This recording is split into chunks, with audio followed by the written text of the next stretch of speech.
Mixtape Pluto, Future's third project in a year, and Pluto's known for flooding the market. I mean, personally, I didn't know it was a drought, but we have had 58 Future songs this year, or 59, whatever. If you are a Toxic King lover, you are drowning right now, and I don't want to hear y'all complain about this shit for years. It's been a while since I made a video, so real ones, let me know what y'all think. But personally, Mixtape Pluto isn't as bad as some people are saying it is, and it also isn't as good as some people are saying it is. I saw a comment on Album of the Year that said it was kind of like Whole Lotta Red material where it would age very, very well. And in some ways, I kind of see that. And let me know what y'all think, but in some ways, I also don't see that. This may be, to some people watching this, a very frustrating review, mainly because I can't necessarily come down on whether or not I like it or whether or not I don't like it. But what I will say is that when I first listened to the project, I really wasn't into it. We are overextended on Future. We've heard too many songs of him. He dropped We Don't Trust You, We Still Don't Trust You, and now Mixtape Pluto. I was like, okay, we're good.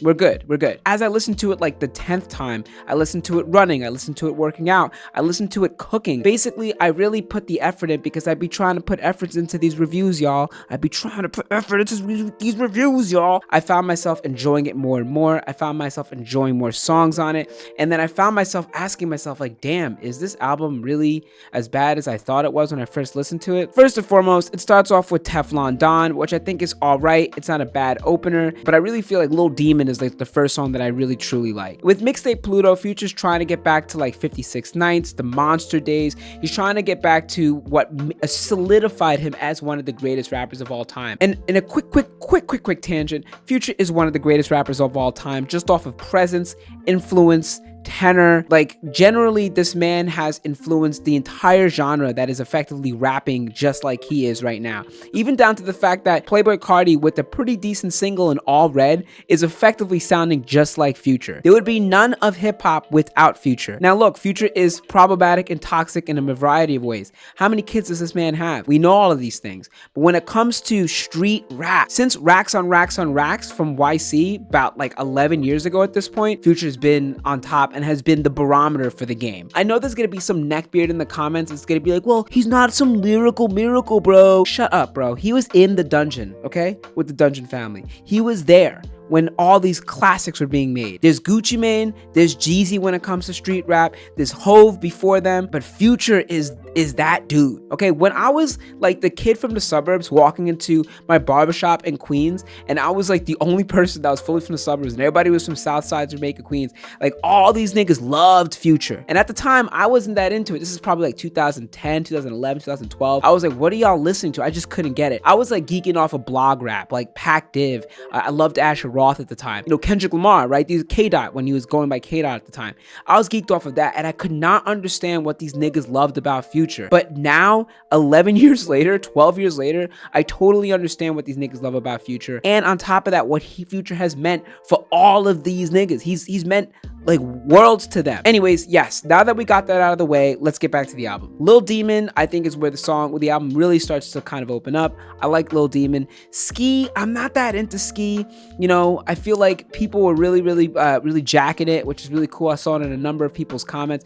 It's fun, and I really believe that when it comes down to it, when they play it outside in the club, I'm gonna like it. I'm gonna be like, Ski, like I'm gonna really get into it. I like the ad-libs. It kind of feels like he's talking to himself on some of these tracks, and I feel like Future is an underrated ad-libber. I don't think he's like necessarily at the highs of like a Jeezy in terms of like that, but he's an underrated ad-libber, especially when he decides to have some of these ad-libs. Plutoski, people have been shitting on Plutoski on every single place I've seen it, and personally, I kind of like it. I can't lie to you. Fight me, but I kind of like it. Too Fast is one of my favorite songs in the album.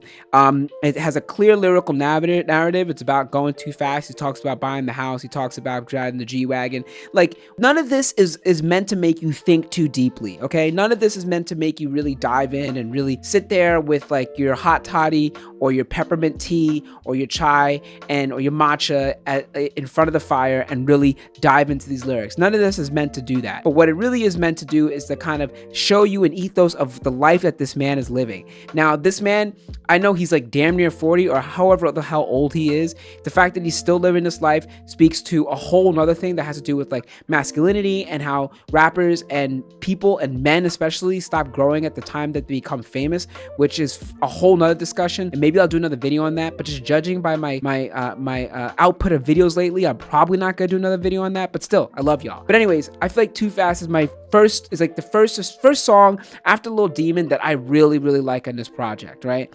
And then it goes into Ocean and Press the Button, which are okay. MJ, I love MJ. Personally, I love MJ. I saw people online saying that MJ wasn't that good, and that's fine. But I feel like MJ, it's like almost like where Future talks about the fact that the women that he primarily dates, I think dates is probably too strong of a word to say here, but the women that he primarily corresponds with are just as toxic and have just as much stuff going on with him. And that is like stunningly aware for like a misogynistic rapper, you know, to just basically acknowledge that it's like, yo, I call y'all hoes, but I am hoe. I got hella vibes. Like, she worse than me. Like, I kind of like that. Brazier, fantastic beat on that. South of France is cool. Surfing a Tsunami, I like a lot. The beat doesn't really have that many drums, but I kind of like the flow that he kind of takes on it. You know, I think it's pretty cool. Made My Hoe Faint, I thought was a really funny, just the name of the song is just Made My Hoe Faint. I just kind of liked how irreverent it was. Oath is I. Lost My Dog, I felt like was a really touching song about someone that died from. And it's crazy because Future and all these other rappers rap about serving pills and doing pills and, you know, rap about that. And also it just coming out today that Rich Homie Quan passed away due to drugs that had in it. Mac Miller died because of, like, has killed so many different rappers, and I feel like I should be bleeping the word out, but it has killed so many different people, and a lot of these rappers kind of rap about it as a joke. I remember like ESTG was talking about like a brick of, you know what I mean? Like, rappers like kind of like to joke about it, but to actually hear him come on a song, talk about someone that actually passed away from the drug, I thought, like, look, the bar is in hell, by the way, okay? This is a tangent, but the bar is in hell. Like, when you see me, like, saying, like, oh, it's good that he made the song about, like, people that have passed away from, even though he's been rapping about, like, look, I totally understand that these dudes are effectively creating a lifestyle and an ethos in their lyrics that is hypocritical on its face. 1000%. I'm not gonna sit here and lie to you and act like that isn't the truth. But what I'm saying is, when they do these types of things, because the bar is in hell, it almost allows it to kind of shine a little bit higher. Kind of like MJ. He's talking about like all these women are like, he calls these women hoes, but he is a hoe. He's like, yo, my girl got more girls than me. Like, you know what I mean? Like that, I feel like the bar is in hell. So when they inch it up, you kind of almost pay attention to it a little bit more. And I think Lost My Dog is like one of those instances. And I think it's also a really sad Future song, you know, kind of like Cody and Crazy, Perky's Calling. Like, I feel like it's another sad, I am just a drug addicted rock star that has not much going on, and just except the spending money, living too fast, and traveling in the south of France, surfing on tsunamis, you know, and this is just what my life is. And Lost My Dog is just one of those tracks where it's just like, damn, like his body couldn't absorb it. And it also makes Future, you know, these are people that, you know, they do all types of pills, right? If y'all are doing that type of stuff, one, it's ridiculous. Two, it's stupid. And three, you know, addiction's a real thing, so you should definitely get some help. I'm gonna have a hotline over here.